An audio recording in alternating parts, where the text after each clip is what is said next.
Pessoal, é com muita satisfação que a gente está aqui, né? Tem que agradecer aí a família Feinberg por ter acolhido a gente, a AstraZeneca por estar patrocinando um curso de psiconeuroimunoendocrinologia, né? Que na realidade, não me lembro de, talvez o Olavo, mais experiência de ter um curso assim, patrocinado pela indústria, né? Que a gente não vai abordar diretamente os medicamentos, né? É muita satisfação estar aqui, né?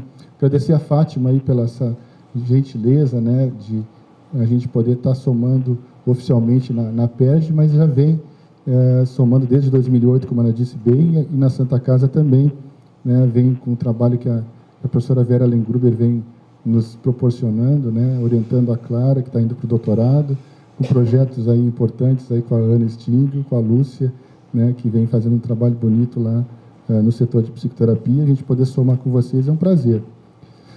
Eu nasci no Rio Grande do Sul, eu sou gaúcho, como o Álvaro estima, né? E estou, depois de voltar para o Brasil, tendo residido fora durante muitos anos, eu fui parar em Ribeirão Preto, professor Mérito, né? Que é um local de neuroendócrino bastante importante, como o senhor sabe, e senti muita falta da praia lá, sabe? Porque é muito longe da praia. E a praia mais próxima de Ribeirão Preto é o Rio de Janeiro. Não em linha reta, mas é que o trânsito de São Paulo, da Baixada Santista, é impossível. Enquanto que tem um voo direto para Santos Dumont, 45 minutos, né? Então, é nesse sentido que a gente tem vindo para cá, tem família aqui também, né? No Leblon, na Urca, Barra. Então, para mim é um prazer estar aqui com vocês. A gente organizou um curso de mais ou menos umas 4 horas. Eu não sei se vocês vão sobreviver a essas 4 horas, né? Mas se não sobreviverem, a gente vai entender também, né? Que é estressante do sábado, né? Ficar aqui de manhã, tendo um dia bonito lá fora, essa cidade maravilhosa. A primeira parte que a gente vai fazer agora, antes do almoço, que vai ser oferecido pela AstraZeneca, é a gente abordar essas questões ligadas a psiconeuroendócrino, né? Obrigado, Gebara. Isso aqui vai ajudar bastante, viu?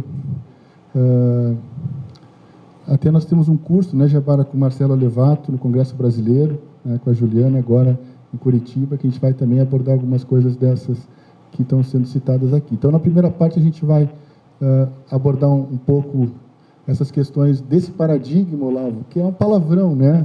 Psico, neuro, endócrino, imunologia. Que primeiro eu li sobre isso, né? É claro que isso já tem alguns anos, o professor Marcelo sabe bem disso, que a integração do sistema hormonal com o sistema nervoso é uma realidade, o sistema imune acaba sendo bem integrado também, e tem uma sociedade muito forte que é a chamada International Society of Psychoneuroendocrinology, que integra os conceitos também da imunologia, mas que acaba tendo um desenvolvimento tão grande que virou a psicoimunologia, um ramo independente, né? Então, comportamento mexendo com a imunidade, né? A gente tem estudado essa parte da imunidade também, né? Eu acho que ficou muito feliz essa intersecção que o pessoal da AstraZeneca fez, né? Porque eles estão muito implicados, né? A revista de referência dessa sociedade, a Psychoneuroendocrinology, traz conceitos muito interessantes que a gente pode ver, né? Mas um cara do CNP, Olavo, o Ray, que faleceu recentemente, né? Não tão recente, já faz alguns anos, escreveu um artigo exatamente sobre essa questão, né? Esse paradigma, e aí a gente acabou tentando trazer ele com um suplemento da revista brasileira, que eu vou passar depois para vocês. Só mostrar aqui os potenciais conflitos de interesse, tem que mostrar nesses eventos patrocinados pela indústria, né? A maioria das minhas verbas são verbas de pesquisa muito mais do que da indústria, né? Americanas, inglesas. A gente tem o privilégio de ser consultor da OMS, Instituto Nacional de Saúde americano, inglês, e também continuo como professor convidado lá, onde eu trabalhei esses anos todos, né? Nós temos uma proposta extensa aqui com vocês hoje, então a ideia é que a gente possa trocar, né? Tenho o privilégio de estar com esse auditório lotado e a Fátima e o pessoal organizou de filmar, né? Então, a gente tem, acho que, 2 microfones, né, colega? e talvez vocês possam fazer perguntas também, né? Mas a ideia é que no final dessa apresentação de 1h30, mais ou menos, a gente tem um espaço para que a gente possa expandir, né, José, as perguntas aí. Eu começaria com esse grande pesquisador, nascido em Viena, né, Hans Selye, de origem judaica, que acabou se mudando para a Hungria, Império Austro-Húngaro. Depois, no Canadá, ele acaba desenvolvendo vários conceitos importantes, né, da questão do estresse, né? Então, essa reação de alarme. Aqui, num dos congressos de estresse mundial, o artista Salvador Dalí, não sei se ele era bipolar, provavelmente, né, 60% de chance, no mínimo, de ser, né, Olavo, desenvolveu essa obra de arte em homenagem ao Selye, mostrando essa reação de estresse, que é uma ameaça real ou potencial a esse conceito que é a homeostasia, né? A gente tem um equilíbrio, né? Tem um equilíbrio interno que acaba, de alguma maneira, sendo afetado por uma ameaça ou por uma mudança que o organismo tem que se adaptar, né? Então, eu estava em Ribeirão Preto, longe do mar, vim parar na Vieira Soto, de frente para o mar, né? Isso é um estresse? É um estresse, né? Tive que me adaptar a uma mudança, né? Então, a ideia é mostrar que o estresse ele pode ser algo positivo também, né? Então, acordar olhando para o mar, né? Tomar um bom café da manhã de hotel, são situações de adaptação, né? Não que a minha mulher não faça um bom café da manhã para a gente também, mas é uma mudança, né? Não é uma ameaça, né? Mas há uma mudança que a gente tem que se adaptar. Agora, existem situações de estresse que não são favoráveis, que são desgastantes. Nós vamos procurar falar delas também. Aqueles que sobreviverem à primeira parte, depois do almoço, na segunda parte, eu digo que vai ficar mais interessante, porque aí nós vamos sair desses conceitos que a Julieta apresentou de uma maneira tão clara, né? Vai facilitar bastante, né? Essas imagens do Néter que ela trouxe, Monet, né? Toda essa apresentação que ela trouxe, essa introdução, vai facilitar muito que a gente, nessa parte da manhã, possa, na tarde, trazer para aplicações clínicas, né? A minha formação, eu sempre trabalhei ligado a questões do espectro afetivo, né? Então, o espectro de depressão, transtornos afetivos bipolares, e nesses anos todos em Londres, acabei me dedicando a estudar a questão do estresse, como que o estresse influencia, através das suas diferentes vertentes, o quadro afetivo, depressivo e bipolar. Então, na parte da tarde, a gente vai abordar essas questões. Eu deixei assim o filé mignon, né, para o finalzinho, que a gente vai ver questões de depressão e de bipolar no finalzinho da tarde. Então, só para fazer um estímulo que vocês consigam persistir até o final, tá, pessoal? Dentro dessa perspectiva de estresse não tão positivo, não tão estimulante como a minha vinda de Ribeirão Preto para o Rio, né, a gente tem estresses físicos. Quer dizer, você está dormindo, de repente, nasce o sol, vem a luz forte. Você tem que acordar. Isso é uma situação de um estímulo físico. Você está dormindo numa avenida e começa a passar carro às 5 da manhã. Temperatura muito quente ou muito fria.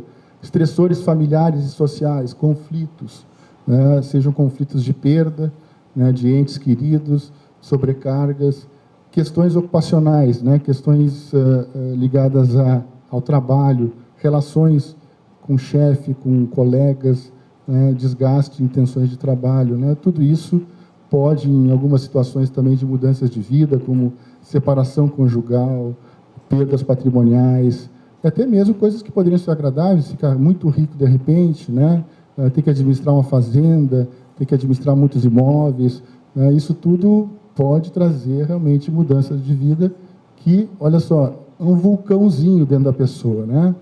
Acho que é um outro símbolo interessante, né? Esse tipo de situações estressoras, sem falar nos estressores internos, né? São pessoas que mudam seus valores ao longo da vida. Você acredita numa coisa, tem alguns objetivos, de repente você vê que não é aquilo que você queria, você tem que mudar o seu rumo, mudar o seu paradigma, né? E isso vai gerar questões internas aí ligadas a psicologia, ao comportamento, né? E podendo gerar frustração e outras situações. Então, tudo isso aí gera um vulcão em erupção dentro do indivíduo, né? Que eu acho que quem melhor descreveu isso foi um autor chamado Bruce McQueen, esse senhor aqui, né, atualmente na Rockefeller University, e ele desenvolve um conceito que é uma evolução daquele que Rancelli havia descrito do estresse, que é o conceito de alostasia, né? Então, alostasia seria um processo onde que o indivíduo que está num equilíbrio interno, está numa boa, está se relacionando bem com ele mesmo, com o meio, né, com o ambiente, com a sua família, com o seu trabalho, ele tem que se adaptar a algum momento novo. E essa adaptação, ela pode gerar uma sobrecarga nesse indivíduo, né? Pode gerar situação onde esse indivíduo acabe tendo que carregar uma carga maior do que ele pode. Então, assume compromissos de trabalho. O Olavo, ontem na janta, dava um exemplo, né, de um paciente dele que tinha múltiplas atividades profissionais. Acordava muito cedo. Que horas acordava?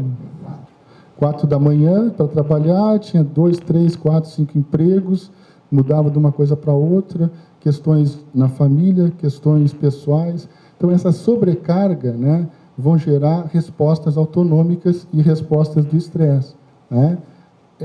Se o indivíduo vai acumulando essa sobrecarga, isso é um peso que ele vai carregando. No primeiro mês ele aguenta, no segundo mês vai ficando mais pesado, né? Então, essa é a questão de... Tem um exemplo muito interessante que eu gosto, que pergunto para minha futura aluna de pós-doutorado, Ana, quanto que pesa esse copo d'água, Ana? 100 gramas? 100 gramas, tá? Se eu ficar segurando ele até as 4 da tarde, nessa mesma posição, quanto que ele vai pesar? As mesmas? Então, essa questão é um pouco ligada à carga alostática, quer dizer, o tempo que você vai ficar submetido àquele estresse, àquela situação, pode ser por um dia tranquilo, mas se você ficar com aquela sobrecarga há muito tempo, isso vai gerar uma carga que vai, de alguma maneira, desequilibrar uma série de funções autonômicas e endócrinas, né? Então, esse estado alostático, ele gera desafios, né? Desafios para você, de alguma maneira, se adaptar. Se existe aquilo que eu estava mostrando antes do conflito interno, Vera, né? Você vai ter um conflito emocional, um conflito pessoal, o que vai acontecer com o indivíduo, né? Aquilo também gera uma adaptação. Alguns vão se adaptar comendo mais, né, Fátima? Compulsão alimentar. Alguns vão virar um grande atleta, como o Marcos Gebara, que é uma pessoa que está atleta. Outros vão abusar do álcool, outros vão abusar do sono, né? Existem maneiras de você tentar equilibrar as suas atividades, né, para tentar evitar que essa sobrecarga alostática acabe desadaptando vocês. Nós vamos voltar bastante a essa questão aí, e eu acho que esse talvez seja o resumo que o Bruce McQueen traz nessa revisão muito interessante sobre estresse e adaptação, né? Então, todos nós vamos ter os nossos estressores ambientais, né? Estressores ligados ao trabalho, ligados à nossa vida doméstica, à nossa vizinhança. Vamos passar ao longo da nossa história de vida por muitas questões ligadas a situações de grandes eventos da nossa vida, né? Muitas pessoas vão ter também situações traumáticas ao longo dessa vida, né? Então, eu acho que isso é uma coisa que vai variar de pessoa para pessoa. Eu tenho alguns pacientes, por exemplo, que passaram por situações das mais miseráveis que vocês possam imaginar. Situações traumáticas, de abuso, de violência, né? O mestrado e o projeto de doutorado da Clara que nós estamos construindo, ele fala muito disso, né? Avaliando situações de abuso na infância, na adolescência. Mas tem algumas pessoas que passaram por isso e não perceberam essa situação, né, de trauma, de vivência ao longo da vida, né? E, nesse sentido, essas pessoas, a gente acaba desenvolvendo o conceito de resiliência, né? Acabam tendo uma resiliência a situações ambientais bastante difíceis, né? E, claro que isso aí é individual, nós vamos ter questões genéticas, questões do desenvolvimento, da experiência de vida, que vão gerar essa percepção. E é aquilo que eu falava, vão ter respostas comportamentais para se adaptar a essa situação, né? O comportamento pessoal, alguns vão começar a fumar, né? Vão ter um hábito do tabagismo, da bebida, do exercício, da dieta, para poder, de alguma maneira, ter essa adaptação e não chegar que a carga alostática vá desgastando a saúde física e mental. E aí a gente começa a pensar naquilo que a Julieta nos mostrava, quer dizer, vai ter estruturas que vão sentir essa sobrecarga, né? Então, a gente precisa ter ter essa clareza de que tudo isso vai agir em algum local, né? E esse local, né, vai ser relacionado a algumas situações. A gente falava do copo d'água, né, o tempo dessa sobrecarga, desse estresse, o tipo de sobrecarga, o tipo de estresse que a pessoa sofre, né? Então, quer dizer, você sofreu um estresse na sua relação mais íntima, né? Vamos dizer, uma criança com seu pai ou sua mãe, um marido com a esposa, um profissional com seu chefe, né? O tipo de estresse vai determinar essa carga velocística, o contexto que ele ocorre. Outra questão que é fundamental é o momento da vida da pessoa. Se aquilo ocorreu na infância, na adolescência, na idade adulta, se aquilo vai ocorrer no período da menopausa, por exemplo, né? Ou na terceira idade. Então, nós vamos ter mudanças aí. E as mulheres que me perdoem, parodiando Vinícius, mas o sexo frágil, nesse momento, ainda é o sexo feminino. A mulher é mais sensível a essas situações de estresse que o gênero masculino, né?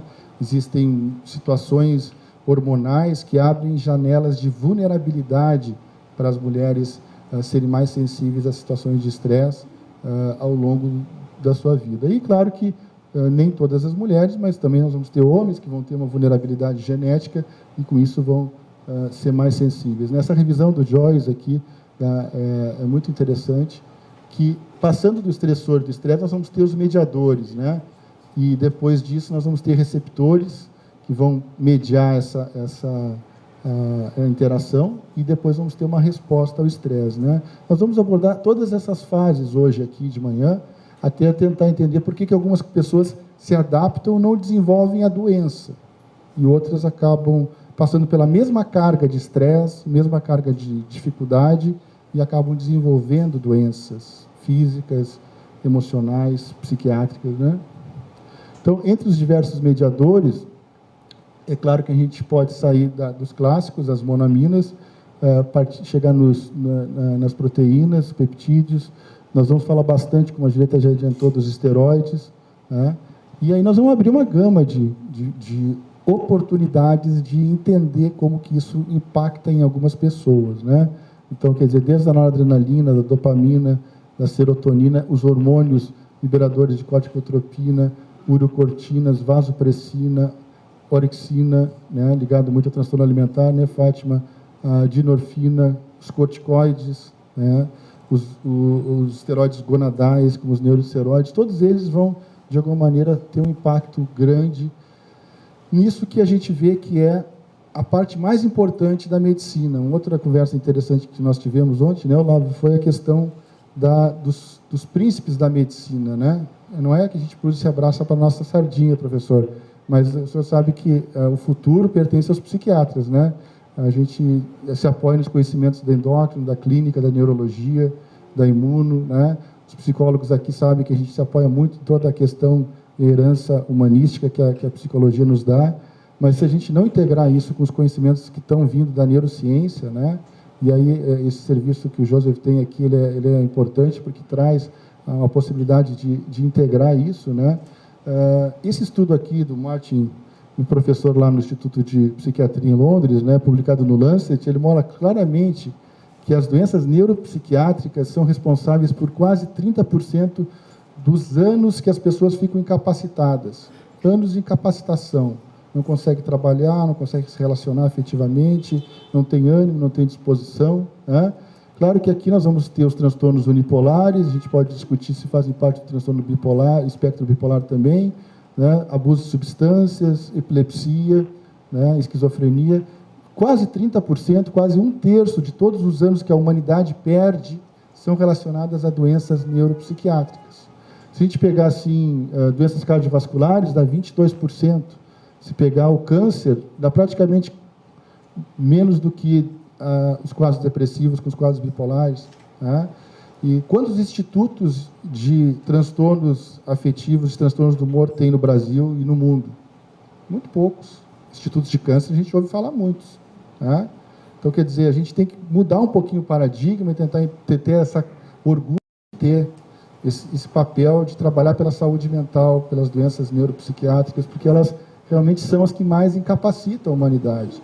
esse estigma que a gente carrega como profissional de saúde mental, às vezes, né, sendo discriminado por colegas de outras especialidades, pela mídia leiga, agora manifestação importante da BP em relação aí à novela da Globo, aí, que também, de alguma maneira, discriminou os profissionais dessa área, né, mostra que realmente nós precisamos valorizar esse profissional, valorizar essa questão, né, da doença mental, né, não discriminando, não diminuindo os problemas das outras, mas que realmente o impacto na vida das pessoas das doenças neuropsiquiátricas são muito, muito grandes, né?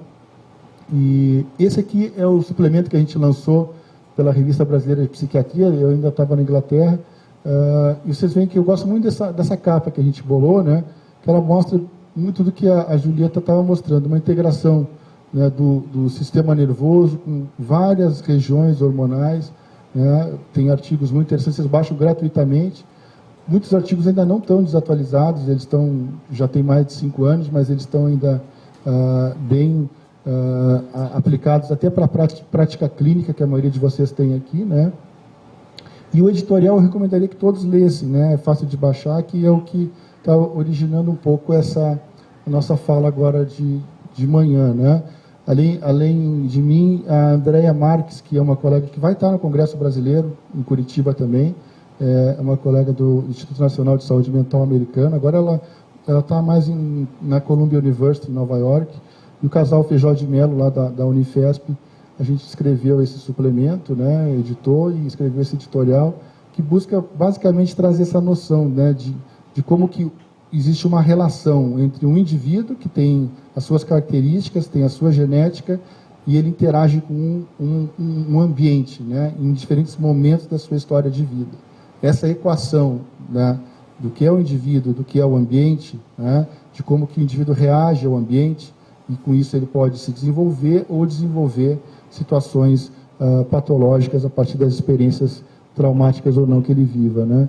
Então, isso tem a ver muito com essa mudança de paradigma que nós estamos vivendo, né? Nos países do primeiro mundo isso já mudou, mas no Brasil a gente ainda vive um pouco essa questão de que a maior causa de morbidade e mortalidade são das doenças agudas, a higiene, falta de esgoto, água, contaminações por micro-organismos, né? Enquanto que, na realidade, em alguns países de primeiro mundo, a maior causa de mortalidade são as doenças crônicas, as doenças essas que vão dando mais carga alostática, que vão sobrecarregando, né, o indivíduo, né? E isso, de alguma maneira, acaba trazendo uma mudança no estilo de vida, né? O estresse, o estilo de vida estressante que nós vivemos vai sobrecarregando o sistema cardiovascular, o sistema emocional, o ambiente poluído, né? A competição profissional muito acentuada vai aumentando essa questão dos riscos, e aí nós passamos em momentos que os países acabam vencendo essas etapas aqui das doenças agudas para as doenças crônicas, né? E aí entram as nossas patologias que a gente trabalha, o estresse, os quadros depressivos, afetivos bipolares vão ter uma relação onde o corpo vai sofrer essa influência da doença. O corpo que percebe o estresse vai perceber e sofrer todo esse impacto, né? A Julieta trouxe já uma introdução interessante para nós, e eu vou bater muito nessa tecla, trazendo variações sobre o mesmo tema, tá? Então a ideia é que vocês, de tanto ouvirem falar disso, hoje, no fim da tarde, saiam com essa ideia bem clara para poder realmente levar isso para as práticas clínicas de vocês.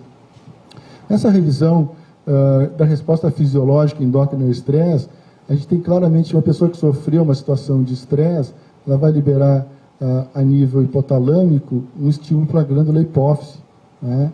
E esse estímulo vai liberar, na ligação com a glândula suprarrenal, hormônios que são os glicocorticoides, né? Então, esse glicocorticoide é liberado numa situação de estresse. Pode ser um estresse bom, eu dei o exemplo para vocês, pode ser um estresse que leve uma sobrecarga, mas vamos dizer que a pessoa sofra uma coisa que é comum no Brasil, não só no Rio de Janeiro, mas no Brasil, quer dizer, sofrer um assalto, né? Aquilo vai disparar o coração, vai aumentar a secreção, é um estresse que dá toda essa cascata e mexe com os glicocorticoides, né? Aumentando a pressão arterial, aumentando a energia para lutar com o assaltante ou fugir dele, né? O ideal é não reagir, certo, pessoal? não reaja, não lute, nem fuja, mas a evolução desenvolveu para que a gente estivesse preparado para situações assim, né? Que desse mais energia para os músculos, que aumentasse a imunidade, porque pode levar um corte, levar uma mordida de um animal. Então, perifericamente, a imunidade fica também preparada para aquele agressor, né? E isso tudo, né, mexe com situações que são consideradas, naquele momento, não tão prioritárias. Então, questões hormonais, questão dos hormônios da sexualidade, eles vão sofrer naquele momento que você está sendo atacado por um leão, por um assaltante, não é importante você estar produzindo hormônios que vão te dar mais fertilidade, mais sexualidade para reproduzir a espécie. Naquela hora não é para reproduzir a espécie, é para preservar a você mesmo como espécie, né? Para no futuro aí se reproduzir, né?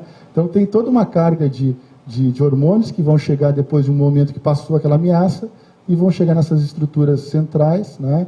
E receptores, nós vamos falar bastante deles aí, são os receptores de cortisol, MR e GR, e vão também ter uma interação, porque o estima que veio do Rio Grande do Sul sabe também, a gente acaba, no primeiro momento, só pensando nas monaminas, né?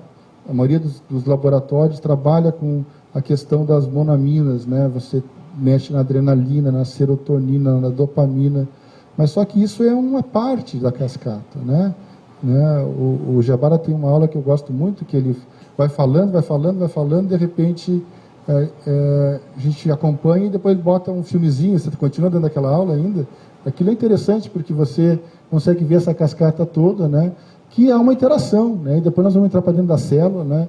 E saber como o Olavo tem uma clareza, né? De como que isso impacta no comportamento do bipolar, né? Como é que essas questões moleculares, endócrinas vão interferir no comportamento, né?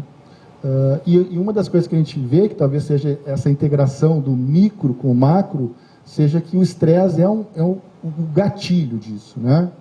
A semana passada eu estava, não pude até no evento da Astra lá, que foi muito bom pelo que eu vi, nesse evento chamado Neuroscience 2013, né?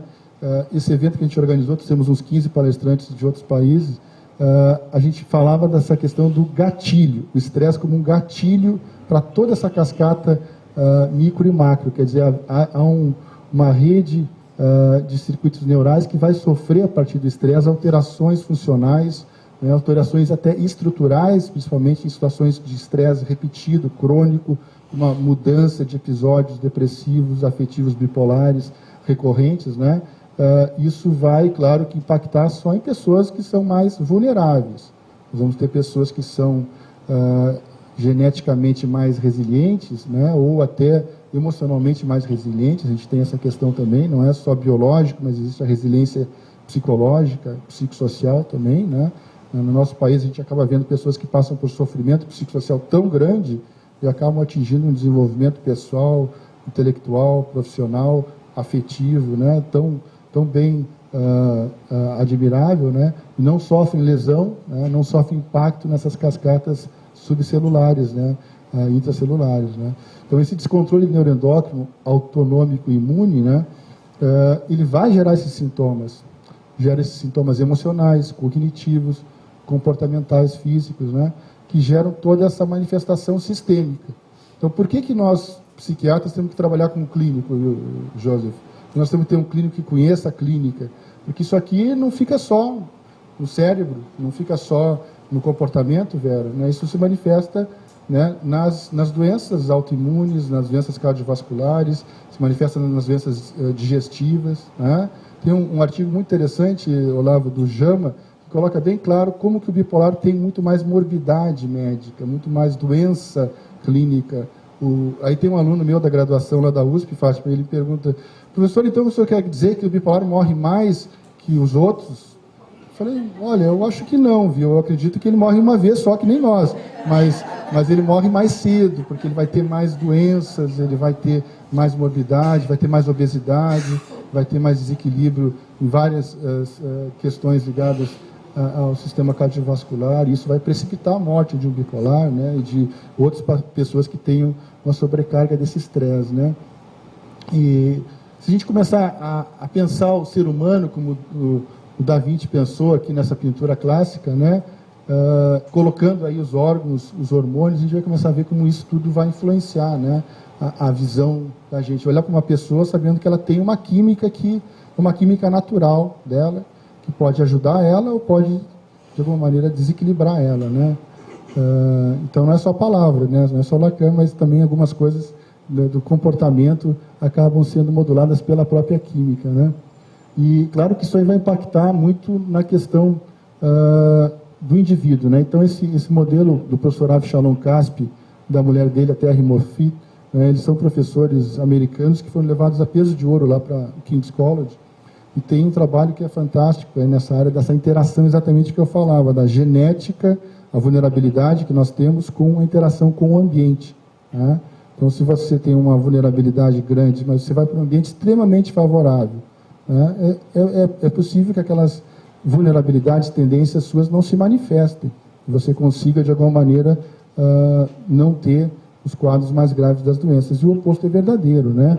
Então, claro que tem um modelo de transmissão só da genética para o transtorno, nós vamos ter os endofenótipos, quer dizer, são as características próprias do indivíduo, né, que vão, de alguma maneira, serem herdadas a partir da sua vulnerabilidade genética. Agora, é claro que esse genótipo ele pode sofrer, como eu falava, a influência ambiental, e nós estamos nessa fase aqui, que é a fase D, onde o genótipo de cada um de nós, interagindo com o ambiente, vai gerar uma reação individual, própria, né, no sistema nervoso, gerando essa cascata de reações que vai modificar o comportamento e gerar alguns transtornos, né? Então, no momento que a gente vê que o cérebro é realmente o centro do nosso comportamento, né? Esses dias, numa rede social, uma pessoa mudou assim: eu te amo de todo o coração, eu te amo de todo o cérebro, né? Porque fica uma coisa menos poética, mas, na realidade, quem coordena nossas emoções, coordena nossos sentimentos, que Antônio Damasio traz tão bem, né? É o nosso sistema nervoso, que vai controlar, inclusive, o coração, né? Então, aquelas questões... Eu ainda fico pensando se o fígado é a sede da alma, né? Mas que a sede das emoções, do comportamento, que modula tudo isso, é o sistema nervoso, e ele vai reagir ao ambiente a partir do que a gente herdou, né? E aí vai manifestar doença ou saúde, né? Então, eu acho que esse slide aqui traz muito isso também, quer dizer, o ambiente que leva um estresse, ele vai bater em alguma pessoa que tenha possibilidades de enfrentar esse estresse, tendo resiliência, né, a partir da sua herança genética, e vai reagir o seu sistema nervoso, né, podendo ou não desenvolver esse transtorno, né? Claro que se o indivíduo desequilibra essa balança, né, e não consegue entrar numa homeostasia novamente, há o desenvolvimento do transtorno, né? Os genes que regulam o estresse e a resiliência celular trazem isso. Eu acho que essa outra imagem aqui, que meus alunos, como a Clara, já conhecem de cor, né, traz um resumo disso tudo aí, né? Traz um resumo onde que o estresse ele vai não entrar na sua vulnerabilidade se tiver fatores protetores bem claros, né?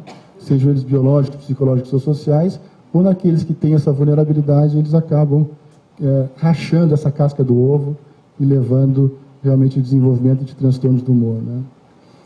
Agora, o que é mais importante? O que é mais importante?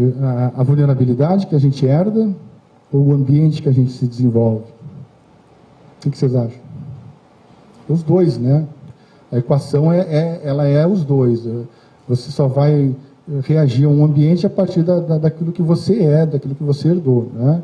Então, eu acho que isso é algo bem importante. Então, esse estudo do Ken Candler, ele mostra claramente o impacto de risco em gêmeos monozigóticos, né? Então, fatores de risco que eles tinham a partir da interação com o ambiente. E para a nossa felicidade, quer dizer, a genética ela vai predispor essas doenças, mas ela não determina esses quadros, né? Então, o que a gente vê é que na equação, 1/3 do peso, é uma equação ponderal, né, vai ser da carga genética para, nesse caso, desenvolver depressão em gêmeos monozigóticos. Sendo gêmeos que tinham a mesma carga genética e foram criados em ambientes diferentes. Eles mediram o nível de estresse das famílias que eles foram. Né? Na Europa é muito frequente, especialmente no pós-guerra, onde houve muitos órfãos, os filhos eram criados por pais diferentes e o que a gente via, na realidade, é que os fatores ambientais tinham 2/3 do peso, né, para desenvolver esse quadro, enquanto que a genética tem um. Então, quer dizer, aí a psicoterapia, a farmacoterapia conseguem modificar, muitas vezes, essas situações ambientais traumáticas que eles desenvolveram. Né? Nesse sentido, pegando, por exemplo, dois irmãos, né, que tinham cargas genéticas diferentes. Um deles com alta vulnerabilidade para desenvolver um transtorno do humor, e o outro herdou uma baixa vulnerabilidade. Viveram no mesmo ambiente agora. Né? Um deles que já herdou essa vulnerabilidade maior vai passar esse limiar e vai desenvolver o transtorno do humor, por exemplo. Né? Enquanto que o outro, de uma maneira muito simplificada, é claro, pela baixa vulnerabilidade, não atinge o limiar, tem sintomas, né? Tem algum comprometimento, mas acaba não desenvolvendo o transtorno, ou fica com um quadro mais leve. Né? Eu gosto muito desse livro, eu recomendo para vocês ele, né? Talvez seja a primeira referência, né? A segunda, porque eu falei do suplemento da BP, né? Da revista da BP. Esse aqui é um livro do Robert Sapolsky, né? Robert Sapolsky é considerado o Woody Allen das neurociências, e ele tem esse livro que é muito fácil de ler, né? Ler na praia, aqui no Rio, né? Domingo antes da missa, qualquer momento assim que vocês queiram aproveitar, porque ele traz exatamente um compêndio aí sobre a questão do estresse, né? Como que o estresse vai impactar nos indivíduos. O título dele é muito sugestivo, né? O que a gente tem nesse título? A gente tem que as zebras não têm úlcera. O que vocês entendem por isso, né? A Julieta já deu uma pista, né? Quer dizer, nós temos um córtex pré-frontal desenvolvido, nós primatas, seres humanos, e a gente, ao contrário da zebra, né? Se sofrer uma situação traumática, vai ficar pensando nela, vai ficar remoendo aquela situação. A zebra é quase devorada por um leão, por exemplo, um predador, e ela foge do leão e, de repente, ela vai em busca de uma situação onde ela vai descansar, vai comer um capim, vai namorar outra zebra, né? Enquanto que nós, seres humanos, passamos por uma situação, às vezes, que o pai ou a mãe diz: você é menos inteligente que o seu irmão, você não presta atenção como o seu coleguinha de aula, você fica remoendo aquilo, né? Passa por alguma outra situação mais grave, e aquilo nunca sai da sua memória, do seu comportamento, né? Porque nós temos um córtex pré-frontal desenvolvido que é integrado com o sistema límbico e vai desencadear reações emocionais, né? Então, as emoções... Quem estava no Congresso agora mundial de Cérebro, Comportamento e Emoções, assistiu a palestra do Antônio Damasio, né? Vocês, cariocas, não precisariam ter assistido, porque tem um cantor carioca chamado Maurício Alberto, né? Chamado Morris Albert, né? Que já cantava sobre sentimentos, né? No seu clássico, que é o Feelings, né? Então, aquela música dos anos 70, os mais jovens não conhecem, mas a gente que é mais antigo ouve falar dos sentimentos, que é aquela música do Morris Albert, que fala dos feelings. Os sentimentos nossos, eles são modulados por essas situações de estresse, ao contrário das zebras, né? Outra revisão interessante é do professor Moisés Bauer, que estudou comigo lá em Londres. Ele é um bioquímico que fez uma revisão muito interessante sobre... porque ele está preocupado com o filho que está chorando. Aquilo aumenta a produção de prolactina e ela solta leite, né? O estresse, né, Olavo, você que trabalha bastante com bipolar, sabe que mexe muito com os hormônios da tireoide, né? E vários medicamentos vão ter um papel importante também. A ideia é realmente a gente compartilhar o conhecimento aí e poder realmente, como a Fátima disse no início, a gente poder desenvolver, né? O Brasil tem um potencial tão grande, o Rio também, por que a gente acaba ficando às vezes atrás de outros países, outros estados, e a gente pode compartilhar, trocar experiências, né? E para mim é um privilégio estar aqui com um professor emérito de endócrino, um expoente internacional na área dos transtornos bipolares, todos vocês aí que estão querendo se desenvolver também, trocar experiência, para mim é bom. Então, poder compartilhar com vocês é importante isso, né? Aqui mais um corte do estresse batendo no hipotálamo. e aí liberando o cortisol, esse hormônio, né, que não é ele o único, mas nós vamos falar de outros também, que podem ser uma resposta de luta e fuga que o indivíduo apresenta, né?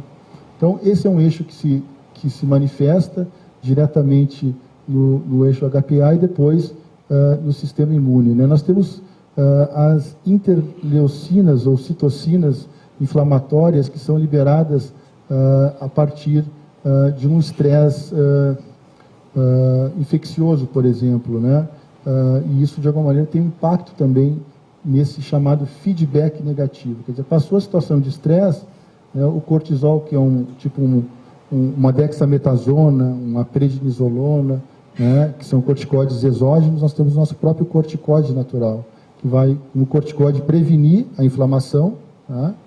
Ou, de alguma maneira, fechar esse ciclo, dando um feedback negativo, quando a ameaça externa, ou às vezes nem é externa, é uma ameaça interna nossa, né, emocional, acaba desaparecendo, né?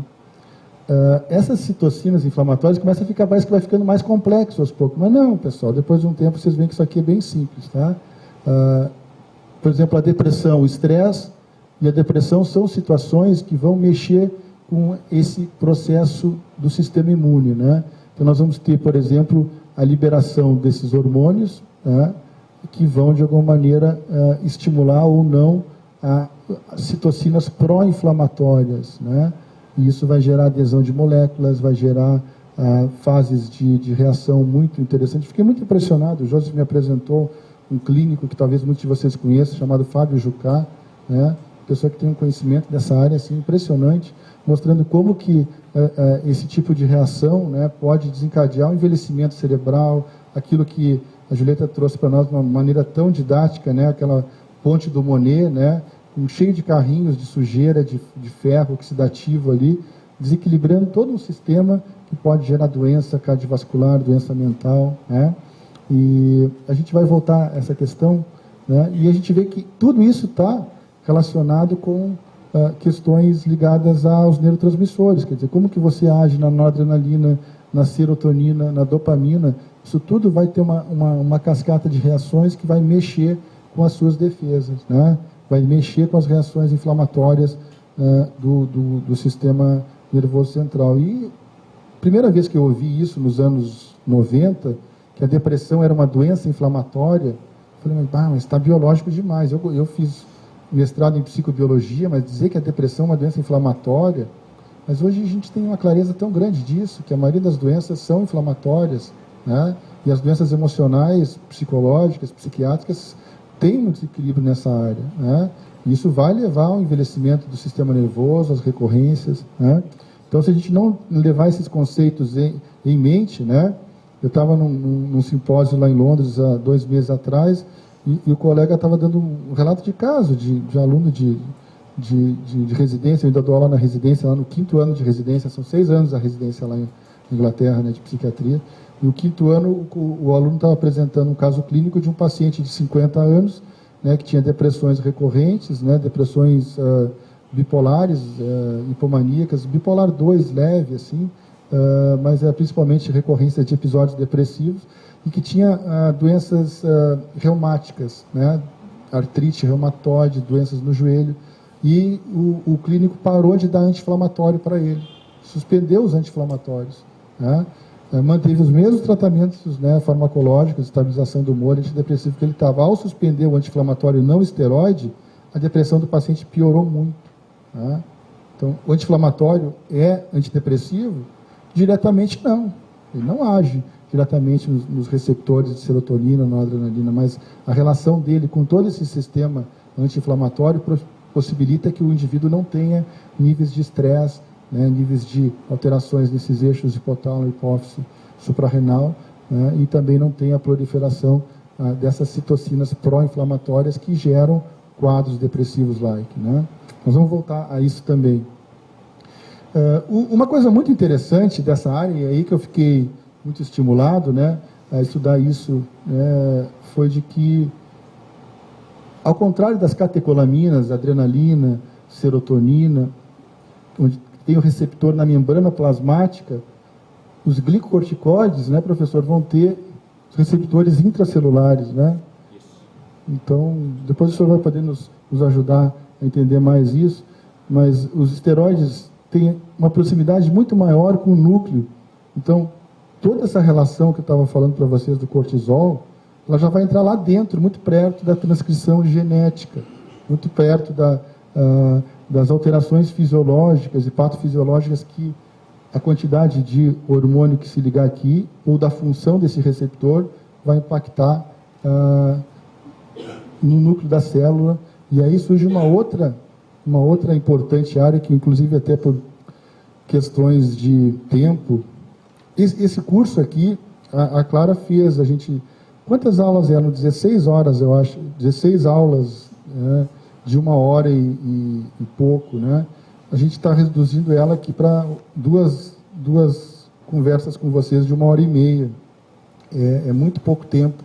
E fica a proposta, né, Fátima, da gente talvez desenvolver isso aí um pouco mais ampliado, aí, talvez umas 10 aulas de 1 hora, né, ao longo do ano. Porque aí a gente talvez fazendo um período assim, talvez uma vez por mês, né?